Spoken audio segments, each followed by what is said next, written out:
नमो भगवते वासुदेवाय।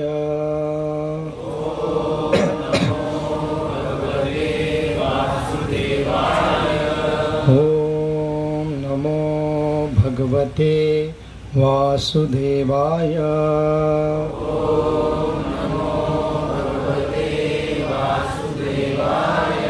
ओम नमो भगवते वासुदेवाय।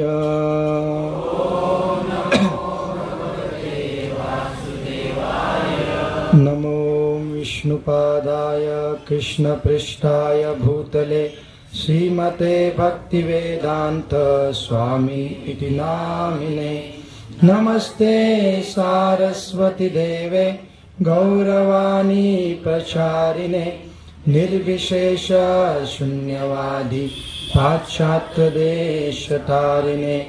जय श्री कृष्ण चैतन्य प्रभु नित्यानंद श्री अद्वैत गदाधर श्रीवासादि गौर भक्तवृंद। हरे कृष्णा कृष्णा कृष्णा हरे हरे, हरे राम राम राम हरे हरे।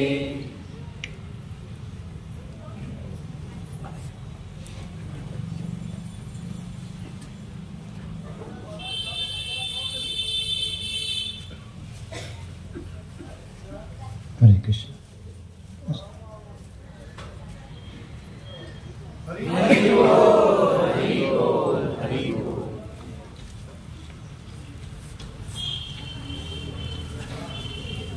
थोडे 30-40 मिनिट आपण थोडी चर्चा करू आणि मग थांबू. नाहीतर भक्तांना भीती वाटणार. रोज ओम नमो भगवते वासुदेव म्हटल्यानंतर मग तास, दीड तास, 2 तास घेतात म्हणून. तर तेवढं नाही, आता वेळ पण नाही आपल्याला. थोडा अर्धा 1 तास आपण चर्चा करू. तर जसं आपण म्हणालो की हे गोंडीच्या मंदिर आहे भुवनेश्वरमधील, किंवा ह्या मंदिराला इस्कॉन मावशी टेम्पल असंही म्हटलं जातं. मावशी का टेम्पल असं. कारण जगन्नाथपुरीमध्ये पण जे गुंडीच्या मंदिर आहे. हरे कृष्ण. माताजी जरा आवाज करू नका मागे, पण बोलत का. तर जगन्नाथपुरीमधले जे गुंडीच्या मंदिर आहे त्या मंदिराला पण म्हणजे मावशी का मंदिर असं संबोधलं जातं. का? कारण आपण चर्चा केली होती. हरे कृष्ण. सॉरी. तर की गुंडीच्या हे कोण होत्या? इंद्रद्युम्न महाराजांच्या राणी होत्या. आणि भगवंताने जेव्हा वरदान देऊ इच्छित केलं कोणाला? इंद्रद्युम्न महाराजांना. तर इंद्रद्युम्न महाराजांनी काय केलं? काय मागितलं वरदान? की आम्हाला पुत्र होऊ नये, निपुत्र राहावं आम्ही. त्यावेळेला गुंडीच्या राणी थोडं त्यांना वाईट वाटतं की आपल्याला पुत्र होणार नाही, तर मग त्यांना दुःख वाटतं. मग गुंडीच्यांचं दुःख पाहून भगवंत जगन्नाथजी काय म्हणतात की तुम्हाला भौतिक पुत्र होणार नाही, परंतु मीच तुमचा पुत्र बनेन आणि तुम्हाला माता पिता म्हणून स्वीकारेन. आणि त्यामुळे जसं जे पुत्र असतात काही कामानिमित्ताने बाहेर जातात, तर काही वेळेला आपल्या माता पितांना भेटायला येतात. तसंच एक प्रकारे भगवंत मूळ जगन्नाथ मंदिरमध्ये राहत आहेत आणि गुंडीच्या मंदिर म्हणजे त्यांचं आईचं किंवा आईची बहीण म्हणजे मावशी म्हणा. तर मावशीचं मंदिर म्हटलं जातं. आणि त्या ठिकाणी मग भगवंत वर्षातून काही दिवस राहायला येतात, 7 दिवस असं मानलं जातं. आणि त्यामुळे इथं पण हे जे मंदिर आहे याला मावशीचं मंदिर असं म्हणलं जातं. अशा पद्धतीने भगवंत आपल्या भक्तांच्या सोबत आदानप्रदान करतात. मग आता आपण आज थोडी काय चर्चा करायची जाताना, जसं आपण यात्रेला आल्यानंतर सुरुवातीला आपण चर्चा केली होती की यात्रा आता आपण काही दिवस करणार आहोत, वेगवेगळ्या ठिकाणी जाऊन दर्शन करणार आहोत, धामवास करणार आहोत. तर या धामवासाच्या दरम्यान आपण कोणता भाव ठेवला पाहिजे, कोणत्या भावनेने आपण धामामध्ये वास केला पाहिजे, याच्यावर आपण थोडी सुरुवातीला चर्चा केली. आता शेवटी धामातून निघत असताना आपण आता धामातून आपल्या राहण्याच्या ठिकाणी जात असताना काय भाव असला पाहिजे, किंवा आता पुन्हा आपण आपल्या ठिकाणी राहू लागू गेल्यानंतर तर त्यावेळेला आपला काय भाव असला पाहिजे हे पण आपण समजून घेतलं पाहिजे, जेणेकरून आपल्याला धामवासाचा लाभ पुरेपूर होईल आणि तो लाभ पुढेही चालत राहील आपल्या ठिकाणी गेल्यानंतर. आणि त्यामुळे आपण ते पण थोडं समजून घेतलं पाहिजे आणि तशा पद्धतीने आचरण करण्याचा प्रयत्न केला पाहिजे. मग जसं आपण सुरुवातीला सांगितलं होतं की धामामध्ये आल्यानंतर किंवा धामवासाला जात असताना आपण एक भौतिक मनोरंजनाचं कार्य म्हणून त्याला पाहिलं नको पाहिजे. एक आध्यात्मिक लाभासाठी, आत्म्याच्या उन्नतीसाठी एक तपस्यामय कार्य या दृष्टिकोनातून आपण धामवासाला पाहिलं पाहिजे. आणि तशापर्यंत आपण धामवास व्यतीत करतो. आणि आता गेले 5-6 दिवस आपण धामवास केलेला आहे. बरेच काही विशेष आपल्याला अनुभव आलेले आहेत आणि त्या अनुभवांना आपण आता आपल्या ठिकाणी घेऊन चाललेलो आहे. तर भक्त म्हणतात, एक भक्त म्हणतो ते महाराजांच्या यात्रेमध्ये की आपण धामामध्ये येत असताना आपली जी बुद्धी असते ती काय करायची असते, बाहेरच पार्किंग करून यायची असते, असं प्रभूजी म्हणतो ते. म्हणजे जसं आपण एखाद्या ठिकाणी जात असताना आपली गाडी काय करतो, घराच्या बाहेर पार्क करतो किंवा आपली चपलं घराच्या बाहेर ठेवतो आणि मग आज प्रवेश करतो. तर भक्त सांगत होते की धामवास करत असताना पण आपली जी भौतिक बुद्धी असते त्याला आपण बाहेर पार्क करायचं असतं. त्याला भौतिक बुद्धी घेऊन धामामध्ये जायचं नाही. याचा अर्थ काय, कारण आपण कुठेही जात असताना, कुठलीही गोष्ट पाहत असताना भौतिक बुद्धीने आपण जाणण्याचा प्रयत्न करतो. भौतिक बुद्धीने तर्कवितर्क करून आपलं जज करण्याचा प्रयत्न करतो कुठल्याही गोष्टीला. मग धामामध्ये तसं चालणार नाही किंवा चालत नाही. धामामध्ये आपण बुद्धीला बाजूला ठेवून आलं पाहिजे आणि हृदयाचा भाव आपण घेऊन काही धामामध्ये प्रवेश केला पाहिजे आणि वास केला पाहिजे. मग आपल्याला वास्तविक धामाचा लाभ होतो, धामाची कृपा प्राप्त होते. जसं पहिल्या दिवशी आपण बोललो होतो की धाम पण जसं भगवंत आपल्यासोबत आदानप्रदान करतात तसं धाम पण आपल्यासोबत आदानप्रदान करतं. का, कारण धाम पण भगवंतापासून वेगळं आहे. आणि मग धामाबद्दल आपण जेवढा आदरभाव ठेवतो, कृतज्ञता ठेवतो धामवासाबद्दल, तर मग धाम पण आपल्याला तशा पद्धतीने कृपा प्रदान करते. नाहीतर मग जगन्नाथपुरीमध्ये किंवा भुवनेश्वर या ठिकाणी किंवा वृंदावनमध्ये, मायापूरमध्ये बरेच लोक व्यवसाय करण्याच्या दृष्टिकोनातून, पैसा कमवण्याच्या दृष्टिकोनातून येत असतात. कारण तीर्थक्षेत्र आहे, बरेच लोक येतात तीर्थयात्री, तिथं मग बरेच काही व्यवसाय चांगले होऊ शकतात म्हणून असे विचाराने येणारे पण भरपूर व्यवसाय आहेत करणारे. आणि आपल्यापेक्षा जादा कालावधीसाठी ते तिथं राहत आहेत. आपण तर एक 5 दिवस 7 दिवस राहून जातो, परंतु असे बाहेरनं व्यवसायाच्या दृष्टिकोनातून येणारे वर्षानुवर्षे तिथं राहत आहेत, परंतु त्यांना धामाचं महात्म्याचा साक्षात्कार होणार नाही. त्यांना सामान्यपणे आपण आपल्या गावात जसं व्यवसाय करतो आहोत, कामधंदा करतो आहोत तसाच भाव राहणार. परंतु आपण जेव्हा योग्य भावनेतून धामवास करतो तर आपल्याला धामाचा साक्षात्कार होतो किंवा धामाची कृपा प्राप्त होते. आणि मग भक्त सांगत होते की धामातून जात असताना मग घरी आपण, तर आपल्या हृदयामध्ये कोणतीही कंप्लेंट असली नको पाहिजे. कंप्लेंट म्हणजे कोणतीही तक्रार असली नको पाहिजे.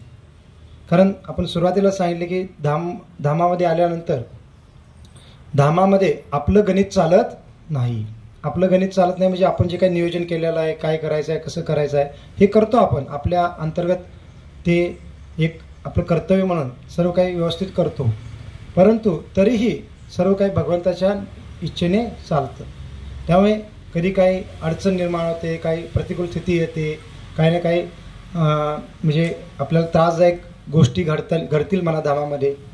तर आपण काय सांगितलेलं आहे, त्या सर्व गोष्टी भगवंतांच्या वतीने आणि धामाच्या वतीने आपल्याला थोडं तपस्वी वेळ किंवा दिवस तिथं व्यतीत व्हावेत ह्या दृष्टिकोनातून भगवंताने आणि धामाने ते केलेलं एक नियोजन आहे असं आपण पाहिलं पाहिजे. आणि सर्व अशा त्रासांच्यामध्ये पण आपण कृतज्ञ राहिलं पाहिजे हृदयातून की भगवंताच्या कृपेने मला धामवास घडला आणि ठीक आहे, काय अडचणी आल्या तरी पण मी व्यवस्थित निघत आहे. आणि त्यावेळी काही तक्रार, कंप्लेंट आपल्या हृदयामध्ये असली नको पाहिजे. नाहीतर जसं आपण इतके संकुचित वृत्ती असतो की छोट्या छोट्या गोष्टीमध्ये पण आपण फार म्हणजे आपल्या तक्रार किंवा कंप्लेंट असतात. जसं एखादा म्हणेल की पहिल्या दिवशी आपण प्रसादाला आलो, पहिल्या दिवशी आपण गेल्या, तर काही जण असं म्हणतात की पहिल्या दिवशी गुलाबजामुन होते, सर्वांना 2 मिळाले, मला 1च मिळाला, है ना. काही छोट्या छोट्या गोष्टी असू शकतात, है ना, किंवा असू शकतात, है ना. कारण आपण अशा धामामध्ये आपल्याला जे काही प्राप्त होत आहे त्याचा विचार करणार नाही, छोट्या छोट्या गोष्टी, है ना. किंवा गाडीमध्ये त्यांना पुढं बसायला मिळालं, मला मागच बसायला मिळालं, किंवा रूममध्ये पण त्यांना खालची रूम मिळाली, मला वरची रूम दिली गेली, किंवा आणि त्या रूम देत असताना पण काही असं हे नसतं, ते पण आपलं नशीब समजायचं आपण. की एखाद्याचं काय झालं की काही जणांना रूम दिली आम्ही, म्हणजे आपण आणि त्याच्यातल्या 3 रूममधले गिझर खराब होते आहे ना. आता ते गिझर खराब होते हे त्या रूमवाल्यांनी आपल्याला सांगितलेलं नाही आहे. आता खराब असते तर आम्ही काय केलं असतं की जे तरुण मुलं आहेत त्यांना ती रूम दिली असती. आणि पहा बरोबर जे वयस्कर आहेत आणि कोण नवीन बघतात त्यांनाच बरोबर त्या रूम गेल्या होत्या 3 है ना. मला त्यांना हे वाटणार की बघा आम्हाला अशा रूम मिळाल्या किंवा वयस्कर, मग आम्हाला काय करावं लागलं. आणि त्यांनी जेव्हा बुकिंग करताना सर्व रूममध्ये गिझर आहेत त्यांनी सांगितलेलं आहे. आणि एक दोन रूममध्ये आम्ही जाऊन बघितलेलं पण आहे. काही रूममध्ये आणि अर्ध्या रूममध्ये AC आहेत, अर्ध्या रूममध्ये AC नाही आहेत. मग आम्ही म्हटलं की AC आम्हाला आवश्यकता नाही तर आपण लक्ष्मी चालू करणार नाही, त्या पद्धतीने आपण घेतलो. आणि काय झालं की मग ते 3 रूम म्हणजे AC नाही आहेत, माफ करा गिझर नाही, त्या रूम मग अशा नवीन किंवा वयस्कर लोकांना मिळाल्या. मग पुन्हा काय करावं लागलं, जे तरुण मुलांचे रूम आहेत त्यांना आम्ही शिफ्ट केले, जसं मासापूर आहेत किंवा आणि बाबरपुवा आहेत, यांना मग त्या रूममध्ये शिफ्ट केलं आणि वयस्कर लोकांना त्या रूममध्ये शिफ्ट केलं. मग अशा गोष्टी होतात.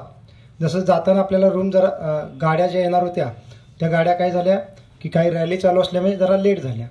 जसं भक्त सांगत होते आता आपण महाराजांच्या यात्रेमध्ये, राधानाथ महाराजांच्या यात्रेमध्ये आता आपण आलारनाथला गेलो तर आलारनाथला आपल्या 3 गाड्या 5 गाड्या होत्या, 5ही गाड्या व्यवस्थित पोहोचल्या. परंतु महाराजांच्या यात्रेमध्ये असे वेगवेगळे ग्रुप आहेत 1,000 भक्तांचे, आणि 1,000 भक्तांसाठी किती गाड्या असणार. आणि त्यातल्या काही गाड्या पोलिसांनी मध्ये अडवल्या. आता पोलीस कधी अडवत नाहीत, पण त्या दिवशी काय झालं कोणाचं काही अडवल्या आणि काही भक्तांना मग तिथं बऱ्याच अंतरावरनं चालत जावं लागलं. मग हे काय असतं, तात्कालिक ज्या काही गोष्टी अशा घडतात आणि त्याच्यामुळे आपल्याला गैरसोयी होतात, हे आपण धामाच्या कृपेच्या रूपात बघितलं पाहिजे की धामाने आम्हाला थोडी तपस्या करून घेतली आमच्याकडून आहे ना. आणि त्या तपस्येच्या द्वारे आपल्याला शुद्धीकरणाचा अनुभव मिळणार. तो लगेच मिळणार नाही, तो बऱ्याच कालावधीनंतर अनुभवायला येणार. आणि ते शुद्धीकरण झालेलं आहे, परंतु ते शुद्धीकरण फार कमी प्रमाणात झालेलं आहे, त्यामुळे आपल्याला लगेच अनुभवायला येणार नाही. असं कितीतरी वेळा आपल्याला धामवास करावा लागेल आणि प्रत्येक धामवासामध्ये आपल्याला वेगवेगळ्या तपस्यांना सामोरं जावं लागेल. आणि त्यावेळेला प्रत्येक वेळेला थोडी थोडी आपली शुद्धीकरण होत राहील. आणि बऱ्याच 10, 15, 20 वर्षानंतर मग आपल्याला जाणवेल ती शुद्धीकरणाचा भाव. मग जसं आपण नेहमी उदाहरण देतो, दगडावर पाण्याचा थेंब पडत राहतो, तर एक एक थेंब पडत राहिला, आपण 1 तासभर बघत राहिला तर त्या थेंबाने दगडामध्ये काही फरक झाला असं दिसणार नाही. परंतु तसाच एक एक थेंब टाकत राहावा वर्षानुवर्षे, मग काही वर्षानंतर पाहिल्यानंतर आपल्याला दिसेल की त्या दगडामध्ये छिद्र झालेला आहे. मग धामवास पण असाच आहे.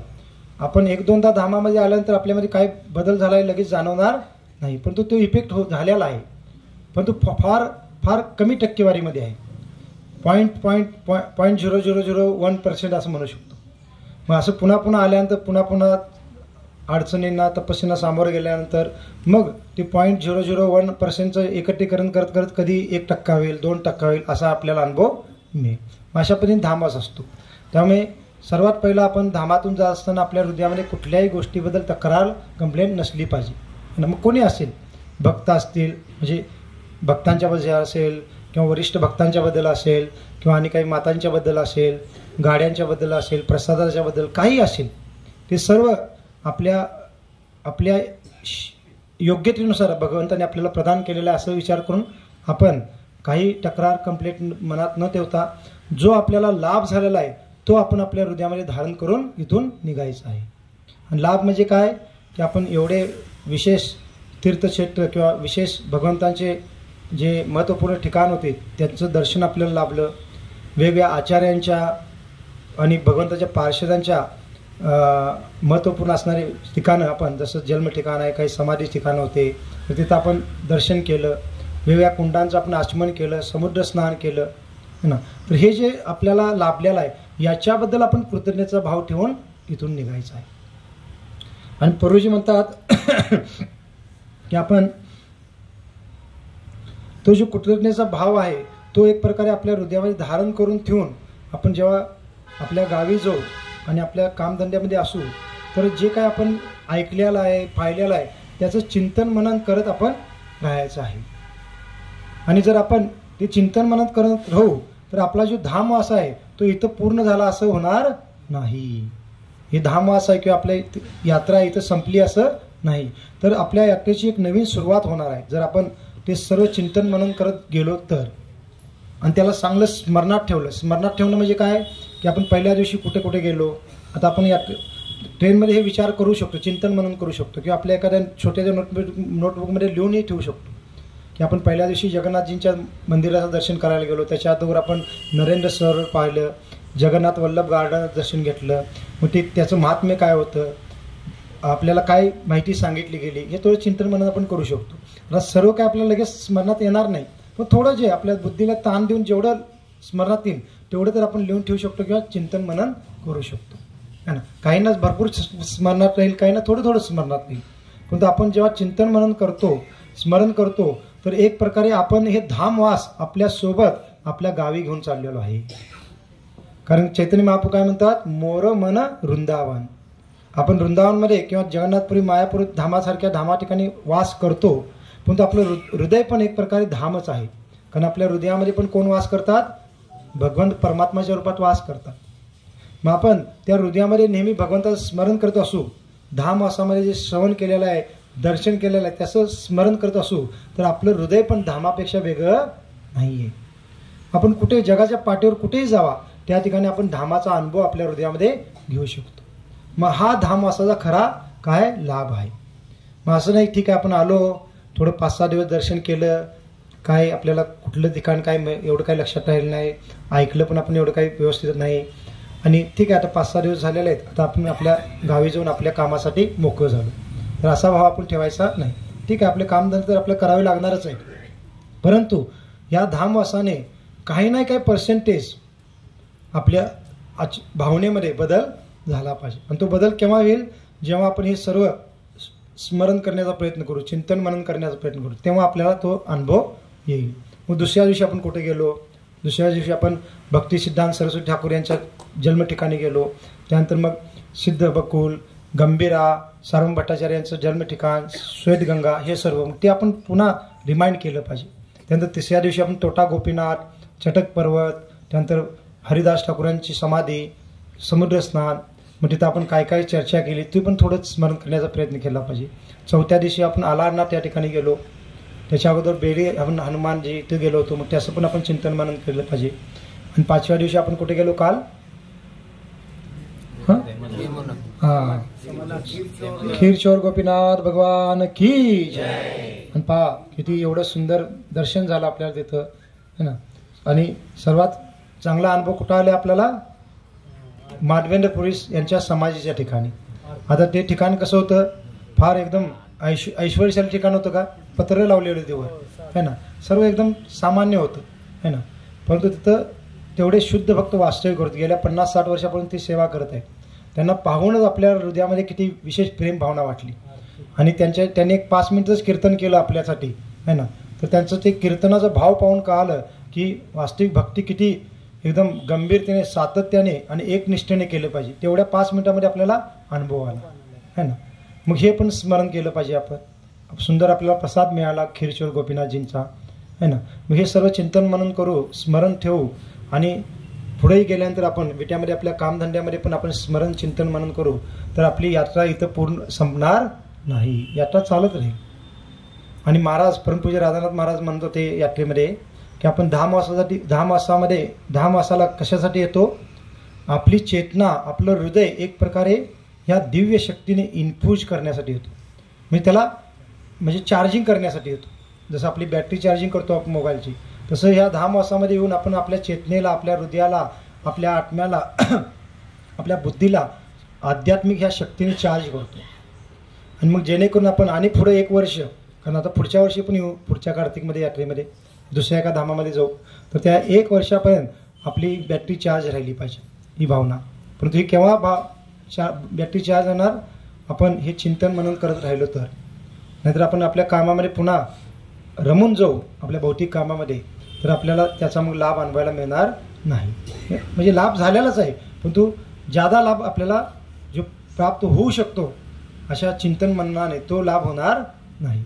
आणि त्यासाठी आपण त्या पद्धतीने थोडं चिंतन मनन करत राहावा, स्मरण करत राहावा, आणि त्यानंतर पुढे आपण आपल्या गावी जावा.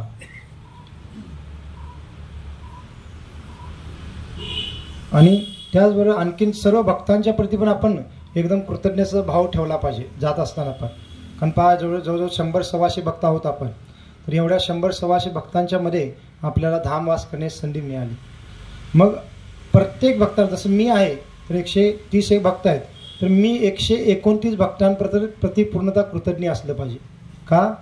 कारण त्यातल्या एक एक भक्तांनी यात्रेला येण्याचं नियोजन केलं, ते आले म्हणून आपल्याला भक्तांचा संघ मिळत आहे. आपण असा नाही भाव ठेवायचा, मी पण पैसे दिलेले आहेत ना, 7,000 रुपये दिले, त्यांनी पण पैसे देऊन आलेत, ते आलेले आहेत यात्रेला म्हणून माझ्यावर काही ऋण करत आहेत का? त्यांच्यासाठी आलेले आहेत ते, त्यांना आनंद घ्यायचा आहे, त्यांना काही धामवास करायचं त्यांच्यासाठी आले. माझ्याप्रती ते काही ऋणी आहेत असा भाव ठेवायचा नाही. उलट आपण सर्वांच्या प्रती ऋणी आहोत की सर्वजण आलेले आहेत, त्यामुळे आपल्याला सर्वांचा संघामध्ये एवढा धामवास करण्यास लाभ प्राप्त झाला. आपण असंच एकटं दुकटं आपली फॅमिली घेऊन धामवासाला येऊ शकतो, परंतु त्यावेळेला आपल्याला भक्तांच्या संघाचा जो लाभ आहे तो मिळणार नाही. हां, आपण 5-6 जण फॅमिली घेऊन आलो तर आपण कीर्तन करू थोडं म्हणा, थोडं त्यातल्या फॅमिलीमध्ये एखादा व्यक्ती कथा पण करेल म्हणा, पण तेवढ्या 100-1 लोकांच्या मध्ये दर्शन घेण्याचा लाभ आहे, 100 लोकांच्या बसून कथा श्रवण करण्याचा लाभ आहे, किंवा 100 लोकांच्या मध्ये बसून कीर्तन करण्याचा लाभ आहे, मंगल आरती करण्याचा लाभ आहे, तो आणखी जादा आहे. आता आपण हे लेक्चर रेकॉर्डिंग करत आहोत, तर काही भक्तांची इच्छा होती की रेकॉर्डिंग करून आणा, आम्ही ऐकतो नंतर. मग आता हे लेक्चर इतर भक्त जे आले नाहीत ते नंतर ऐकतील. मग आता लेक्चर तेच आहे, आपण पण ऐकलेलं आहे आणि ते पण नंतर ऐकतील, परंतु तरी पण आपल्याला जादा लाभ झालेला आहे. का? कारण एकतर आपण धामामध्ये ते ऐकलेलं आहे आणि भक्तांच्या संघामध्ये ऐकलेलं आहे. लेक्चर काय वेगळं आहे का? नाही, लेक्चर तेच आहे, ज्ञान तेच प्राप्त झालं, परंतु भक्तांच्या संघामध्ये बसून जेव्हा ऐकतो त्याचा लाभ जादा आहे. म्हणून तर आता महाराजांच्या यात्रेमध्ये जवळ जसं आपण नेहमी आता पूर्ण यात्रेमध्ये सांगतो 10, 12, 15,000 भक्त होते ना, मग त्यांना लाभ आणखी आपल्यापेक्षा जादा झालेला आहे. कारण आपण 100 भक्तांमध्ये ऐकत आहोत आणि ते 10,000 भक्तांच्या मध्ये ऐकत आहेत. कथा तीच आहे, परंतु लाभ जादा आहे. का? कारण जेवढे भक्त जादा असतील तेवढा कृपा जादा आहे ना. मग त्यासाठी आपण सर्व भक्तांच्या प्रती कृतज्ञ असलं पाहिजे, कोणाच्याबद्दल द्वेष ठेवायचा नाही. ठीक आहे, आपल्या यात्रेमध्ये कोणाच्याबद्दल सोबत आपलं काही गाडीवर मध्ये बसताना जागेबद्दल काही बोलणं झालं असेल किंवा आणि कशाबद्दल काही इकडे तिकडं, एवढं काही आपले भक्त हे नाहीत, थोडं बहुत इकडे तिकडे झालं असेल कदाचित समजा, तर आपण ते विसरून जावा, ते तात्कालिक असतं आहे ना. उलट आपण सर्वांच्या प्रती कृतज्ञ राहिलं पाहिजे. आणि वैयक्तिक असं कोणाच्या सोबत आपलं म्हणजे वादविवाद झाला असेल आणि वैयक्तिक त्यांना जाऊन जर आपल्याला क्षमा मागणं तेवढं आपला युगो आपल्याला अलाउड करत नसेल तर काय हरकत नाही, मनोमन तर भगवंतांना त्यांच्याप्रती क्षमा मागा है ना. आणि त्यामुळे आपल्याला धामवासामध्ये जो काय अपराध झालेला आहे तो पण आपला निघून जाईल. मग हे पण आपला एक भाव असला पाहिजे. आणखीन एक भक्त सांगत होते की धामातून जात असताना आपण धामाला प्रार्थना केली पाहिजे. काय प्रार्थना केली पाहिजे? की हे धाम किंवा हे भगवंता, कारण धामाला पण आपण भगवंत बनवू शकतो, की हे भगवंता, हे जगन्नाथपुरी, तुम्ही काय करा, ह्या ठिकाणी येण्याची मला पुन्हा पुन्हा संधी द्या, हे प्रार्थना केली पाहिजे. भौतिक लोकांचं काय असतं की एका कोणत्याही तीर्थक्षेत्राने जातील, ठीक आहे आता आमचं काशी झालेलं आहे, आमचं अयोध्या झालेलं आहे किंवा आणि काही कुठलं तीर्थक्षेत्र झालेलं आहे, मग आता आयुष्यात पुन्हा ते तिथं जाणार नाहीत की झालेलं आहे म्हणतील, आणखी दुसरे तीर्थक्षेत्र जातील किंवा दुसऱ्या ठिकाणी जातील, ज्यादा 1-2दा जातील है ना. का? कारण त्यांच्या आता एक प्रकारे लिस्टमध्ये ते बघितले, हे लिहिलं गेलं. परंतु आपण काय करतो, धामवास कशासाठी करण्या कोणत्या उद्देशाने येतो, त्या धामामध्ये जी शक्ती संचारित झालेली आहे त्या शक्तीला ठेंबाने आपल्याला काय करायचं आहे, एकत्रित करायचं, आणि त्यामुळे पुन्हा पुन्हा आपल्याला यायचं आहे. आणि पुन्हा पुन्हा येण्यासाठी धामाची कृपा तेवढीच पुन्हा पुन्हा आवश्यक आहे. आत्ता आपल्याला धामाचं कृपा मिळाली म्हणून तर आपण येऊ शकलो, आता ही यात्रा करू शकलो. याचा अर्थ पुढच्या वेळेला पण आपल्याला इच्छा आपली होईल आणि आपल्याला येता पण येईल असं होईलच असं नाही. कदाचित पुढच्या वेळेला आपली इच्छा असेल, परंतु इथं जर आपण काही अपराध करून गेलो आहे तर आपल्याला धाम अलाउड करणार नाही. अलाउड करणार नाही म्हणजे काय, आपली इच्छा आहे, आपण विट्यातून पुन्हा जगन्नाथपुरीची यात्रा पण काढली आणि काय अडचण नाही, पैशाची अडचण नाही, कशाची अडचण नाही, आपण पैसे पण भरले, तिकीट पण काढलं, परंतु धामाची जर इच्छा नसेल तुम्ही धामामध्ये यावं असं, तर अचानक काही दिवसापूर्वी तुम्ही आजारी पडाल, तुमच्या कुटुंबात काहीतरी प्रॉब्लेम येईल, आणखी व्यवसायामध्ये काहीतरी होईल, काय ना काय होईल आणि तुम्हाला ते कॅन्सल करावं लागेल तुमची इच्छा असून पण. का? कारण आपण तो योग्य भाव पहिला आलतो तेव्हा ठेवला नाही म्हणून ना, किंवा धामाबद्दल तो आदरभाव ठेवला नाही म्हणून. त्यामुळे धामातून जात असताना आपण धामाला प्रार्थना करायची आणि इथून जात असताना आपण करा, सर्वांनी निघताना इथं डोकं टेकून पंचांग प्रणाम करायचा आहे आणि सर्वांनी, कारण हे पण अजून पुरुषोत्तम क्षेत्राचाच भाग आहे, अजून बाहेर पडलेलो नाही आपण. आणि प्रार्थना करा की हे भगवंता, हे जगन्नाथपुरी धाम, तुम्ही काय करा, आम्हाला पुन्हा संधी द्या. आणि ज्याला हृदयातून नाही यायचंच नाही, झाला तर एकदा पुन्हा यायचं नाही असं भाव असेल तर आपण त्यांना जबरदस्ती करू शकत नाही. परंतु आपला तो भाव असला पाहिजे आणि ती प्रार्थना आपण केली पाहिजे. आणि अशा पद्धतीने आपण जर भाव ठेवला तर खरोखर भगवंत आणि भगवंताचं धाम आपल्यावर प्रसन्न होईल आणि विशेष कृपा आपल्याला प्रदान करेल. मग हेच थोडंच काय आपल्याला सांगायचं आहे. तरी आपण थोडं चिंतन मनन करा आणि चांगल्या पद्धतीने धाम आपल्यासोबत घेऊन जाण्याचा प्रयत्न करा. आणि ते भक्त म्हणतो की धामाला आपल्या हृदयामध्ये धारण करा आणि आपल्यासोबत घेऊन जावा, इथंच ठेवून जाऊ नका. आणि दुसरं शेवटी आणि की आता जाताना आपण काहीतरी एक संकल्प घ्या. आपण जे धाम वास केलेला आहे याच्यानंतर आपल्या जीवनावर काहीतरी बदल झाला पाहिजे. थोडा का असेना होऊन दे बदल. जसं काही नवीन भक्त आहेत अजून जप करत नाहीत तर त्यांनी हे संकल्प घ्या की मी रोज किमान 1 माळ करेन किंवा 2 माळ करेन. जे आणि जुने भक्त आहेत 4, 5, 8 माळ करत आहेत तर त्यांनी 1-2-4 माळ वाढवण्याचा संकल्प घ्या किंवा 16 माळ करण्याचा संकल्प घ्या. जे 16 माळ करत आहेत तर त्यांनी दुसरा आणि काही संकल्प घ्या की मी भागवतम वाचन माझं होत नाही व्यवस्थित तर मी भागवतम रोज वाचेन एवढं वेळ है ना. किंवा माझं सत्संग काही मिस होतं आहे ते सत्संगला येईन किंवा भागवतम क्लास ऐकला जात नाही काय करणार मी भागवतम क्लास रोज ऐकेन है ना. अशा पद्धतीने आपण भक्तीचे अनुकूल काही संकल्प घ्या. किंवा 4 नियमांचं पालन होत नाही काही लोकांकडून तर 4 नियमांचं मी पालन करेन है ना. मग अशा पद्धतीने संकल्प घ्या. आता संकल्प काय आम्हाला सांगण्याची आवश्यकता नाही, भगवंताने तुमच्यामध्ये ते ठेवा है ना. कारण ते पूर्ण नाही झालं तर मग म्हणजे लज्जा वाटायला नको, कारण बऱ्याच वेळेला होतं तसं है ना. मग भगवान फार दयाळू कृपाळू आहेत. भगवान आपल्याला फार संधी देत असतात. भगवंतासारखा आशावादी कोणी नाही आहे. आपण किती वेळा भगवंतांसमोर प्रार्थना करतो काही गोष्टी सोडण्याची आणि न करण्याची, तरी पण आपण त्या पूर्व वाईट संस्कारामुळे त्या गोष्टी करतच असतो. परंतु तरी पण भगवंत आपल्याला पुन्हा पुन्हा आशा किंवा संधी देत असतात. तर भगवंतांना प्रार्थना करून काही असे एक संकल्प घ्या आणि आपल्या क्षमतेनुसार म्हणजे असं पण नाही की एकदम कमी घेतला पाहिजे, थोडं क्षमतेला ताण पण पडला पाहिजे है ना. ताण म्हणजे काय का की ठीक आहे आपली क्षमता एक 4 माळ करू शकतो रोज तर एक 5 किंवा 6 माळ संकल्प घ्या. एक 2-3 माळ वाढवा म्हणजे थोडं कष्ट झालं पाहिजे. ज्यादा पण एकदम मोठा संकल्प घेऊ नका की रोज मी 4 तास भागवतम वाचेन है ना किंवा रोज मी 64 माळा करेन नाही. ठीक आहे तेवढं ते थोडं हे वाटेल ठीक आहे. मग 16 माळा करायचं किंवा अर्धा तास वाचेन भागवतम, 1 तास वाचेन किंवा मी जे काही 4 नियमांचं पालनाचं आहे है ना. किंवा असं नाही की आता इथून गेल्यानंतर मी रोज 1 दिवसच जेवण घेईन, एक वेळेलाच जेवण घेईन. तर हे असे काही अशक्य संकल्प घेण्याची आवश्यकता नाही. मग शक्य संकल्प घेतले पाहिजे, पण तो शक्य असणारे संकल्प ज्यादा सोपे पण असले नव्हते, थोडं कठीण असलं पाहिजे संकल्प, थोडं आपल्याला तपस्यामय वाटलं पाहिजे. मग तशापर्यंत आपण संकल्प घ्या आणि पालन करण्याचा प्रयत्न करा. मग पहा भगवंत आपल्याला आणखीन कृपा प्रदान करतील. ठीक आहे. आणि शेवटी मग आम्ही जसं भक्त तर आहेत आपले सर्व मानेपो आहेत, जोगडपो आहेत किंवा बाकीचे तारलेकर पो, पलुसकर पो बरेच भक्त आहेत, सेवा एकत्र करत आहेत. तर त्या सर्व भक्तांचं धन्यवाद मानतो. आणि माझ्या वैयक्तिक वतीने मी नेहमी आपण तुम्ही म्हणतात नेहमी प्रोजी बोलतात असं, परंतु आमचे कर्तव्य आहे की शेवटी सेवेमध्ये काही कमतरता राहिली असली तर क्षमा मागणं. तर आम्ही वैयक्तिक आमच्याकडून सर्वांची काही असं काही त्रास झाला असेल किंवा बोलताना काही मन दुखावलं असेल तर आम्ही क्षमा मागतो. कारण नेहमी सुरुवातीच्या दिवशी आपण सांगितलेलंच आहे की सेवाच ही अशी असते की एवढे भक्त आहेत, थोडं इच्छा नसताना पण थोडं कठोरतेने कधी कधी बोलावं लागतं, थोडं रजगुणामध्ये यावं लागतं.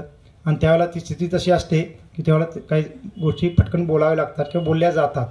तर ते मनातून बोलले असं काही समजू नका, ते तात्कालिक असतं. तो प्रसंग व्यवस्थित व्हावा ह्यासाठी किंवा ते चुकीचे काही कार्य होईल ते व्यवस्थित दुरुस्ती व्हावी ह्यासाठी असतं. तसं काही गोष्टी मनात ठेवलेल्या नसतात.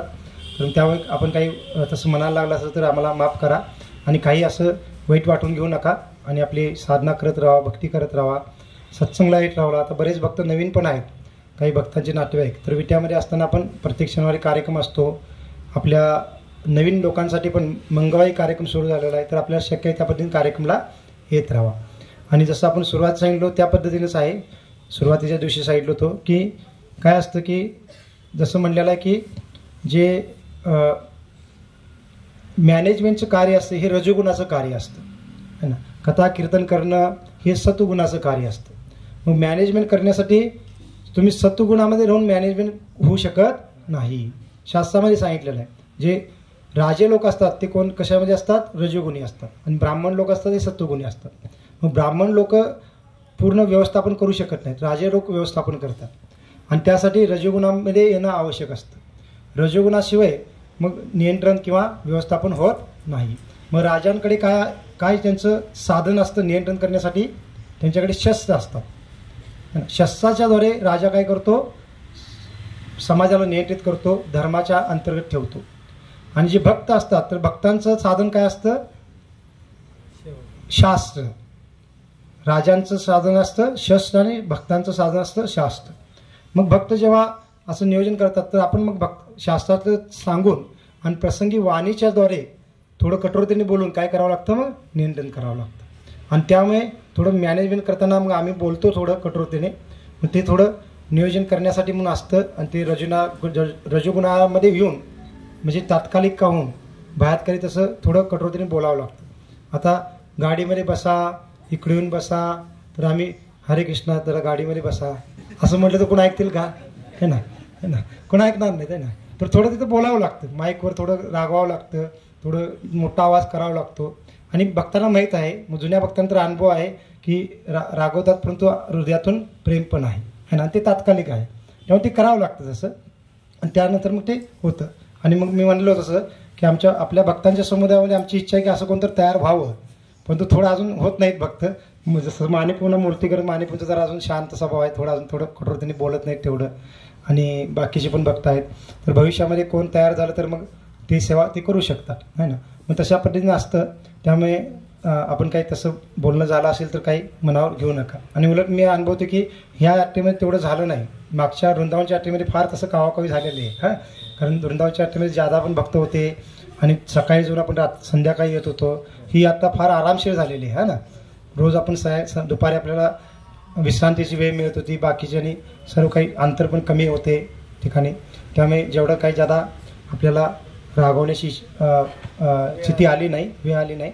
तर तरी पण काय आपलं हे झालं असेल तर मी पुन्हा एकदा आपल्या सर्वांची क्षमा मागतो. हरे कृष्ण.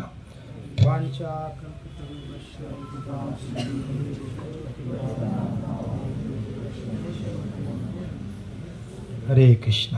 ठीक आहे. आणि मी भक्तांची थोडी नावं वाचतो. जसं आपल्या यात्रेच्या मध्ये जे नियोजन करणारे मध्ये आहेत त्याच्यामध्ये मुख्य मानेपू आहेत, त्याच्यानंतर सुर्वेपू आहेत, जोगडपू आहेत, जोगडपूरचे रानभाऊ चंद्रभान जोगडपू या सर्वांनी म्हणजे ॲडव्हान्स पाटील आमच्यासोबत आले होते आणि त्यांनी सर्व हे नियोजन केलं, है ना. त्यामुळे त्यांचा आपण विशेष धन्यवाद मानलं पाहिजे.